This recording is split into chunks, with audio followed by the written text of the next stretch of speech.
Cəmiyyət tərəfindən sevilən insan Hikmət Hacıyev. Bəlkə də tarixin bu cür insanları seçib Azərbaycana, cəmiyyətə bəxş etməsi heç də təsadüfi deyil. 1979-cu ilin 15 oktyabrında Gəncədə anadan olan Hikmət Hacıyev elə burada da orta məktəbi oxuyub. O, Bakı Dövlət Universitetinin Beynəlxalq Münasibətlər və Beynəlxalq Hüquq Fakültəsinin bakalavr və magistr pilləsini bitirib. NATO-nun Müdafiə Kolleci, Təhlükəsizlik məsələlərinin tədqiqi üzrə George Marshall Mərkəzi və Belçikanın ULB Universitetinin magistr pilləsinin məzunudur. 2000-ci illərdən Xarici İşlər Nazirliyində çalışıb. Müxtəlif illərdə Azərbaycanın NATO nümayəndəliyində və Küveytdəki səfirliyində fəaliyyət göstərib.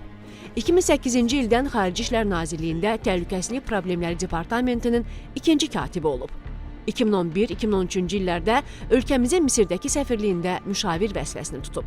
2014-cü ildən 2018-ci ilə qədər Xarici İşlər Nazirliyinin mətbuat xidmətinin rəhbəri vəzifəsində çalışan Hikmət Hacıyev jurnalistlərlə daha sıx işləməyə başlayır.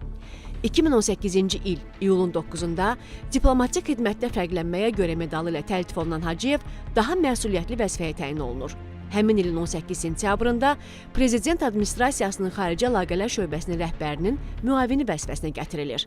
Prezident İlham Əliyevin 29 noyabr 2019-cu il tarixli sərəncamı ilə Hikmət Hacıyev Prezidentin köməkçisi, Prezident Administrasiyasının Xarici Siyasət Məsələləri Şöbəsinin müdiri təyin edilir.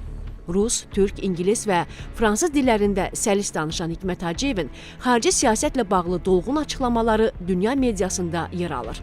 Bəli, bugün Hikmət Hacıyevi həm mətbuat nümayəndələri, həm də sadə insanlar yaxşı tanıyır. Həm pandemiya, həm də ki 44 günlük vətən müharibəsi dövründə gərgin iş rejimi. Azərbaycanı sevən, dövlətçiliyə sadiq, insani keyfiyyətlərə sahib, yüksək vəzifəli dövlət məmuru. Sürəklə gəzmişik də qardaşım. Hepsini yiyeceğiz. Çox dadlı valla. Çok teşekkür ederim. Çok sağ olun.